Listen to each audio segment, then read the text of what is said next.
If you have someone who is in your close inner circle and they have betrayed your trust or your confidence, do not continue to give them opportunities to continue to betray your trust and confidence.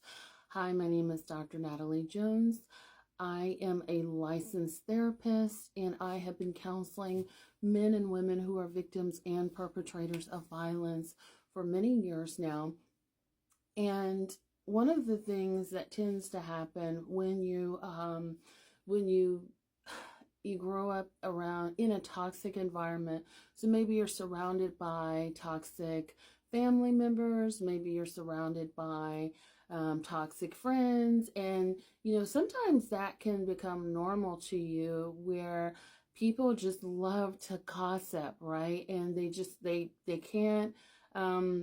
can't just sort of put a clamp on it and protect your innermost secrets and private information, right? And even the people that you may be closest to and that you may love very much. But if you want to keep your mental health, keep your sanity, and even keep a relationship with that person, you're going to have to move a little bit differently. So that person has already shown you who they are, that they can't respect your personal information, that they have loose lips, and they just cannot guard your secrecy. And what tends to happen when we grow up in that environment is because we love people, we like them, we're friends with them, we continue to tell them stuff and tell them, keep it between us, with the hopes that somehow they will magically gain an epiphany and do the right thing, but they never do. Even when you think they are, they typically cannot just sit with and hold the information, and therefore they continue to betray you over and over again.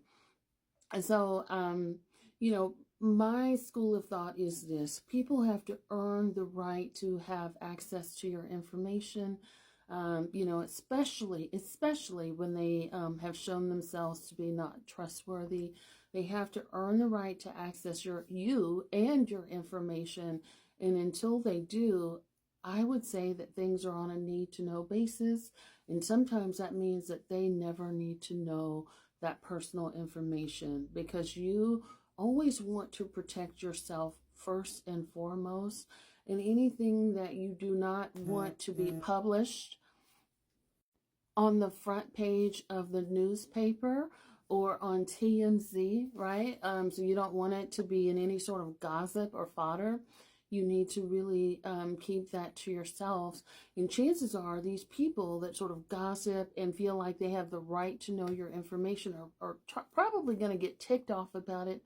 But you know what? It's your information. You don't owe anybody an explanation about your personal life. And there's a good chance that, you may have grown up with people like this, particularly if they're parents and or family members, where it's like, oh, well, we need to know everything first. And, and then people sort of chime in and give their opinion.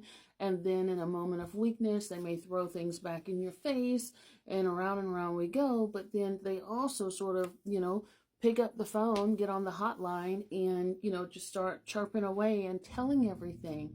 These people are showing you that they can't be trusted, even if it's not necessarily your business that you hear them telling. If you hear them telling other people's business, you have to just sort of look at that and say, well, I'm no different. There's nothing special about me that's going to make them not tell my business. So again, if you want to keep your sanity, if you want to keep your information sacred and private, do not tell the gossipers in your family anything. Just shut it down, and, just don't tell them anything that you would not want to be public information.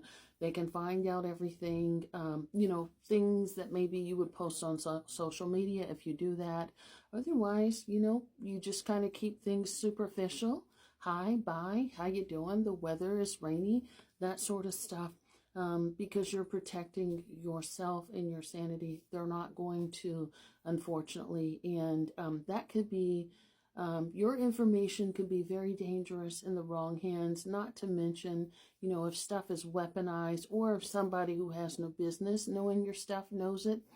that can be very hurtful and detrimental. And unfortunately, people who do this, they don't know where to draw the line. They've already shown that they don't safeguard or protect you.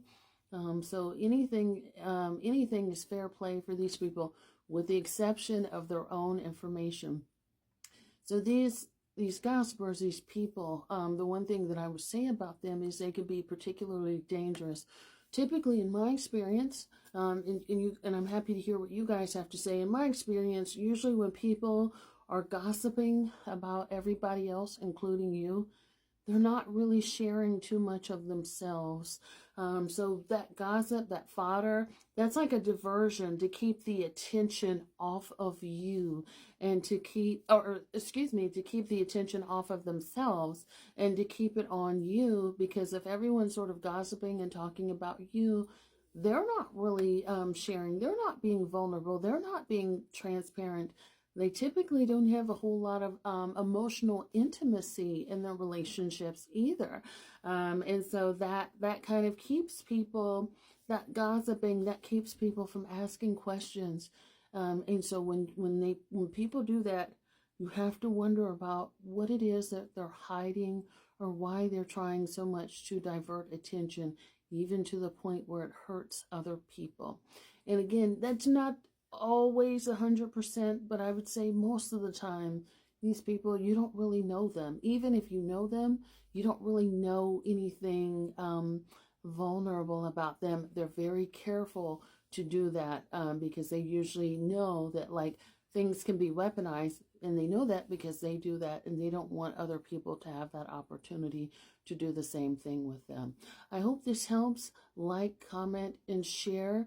And definitely give me a follow if you found this helpful. Thank you so much.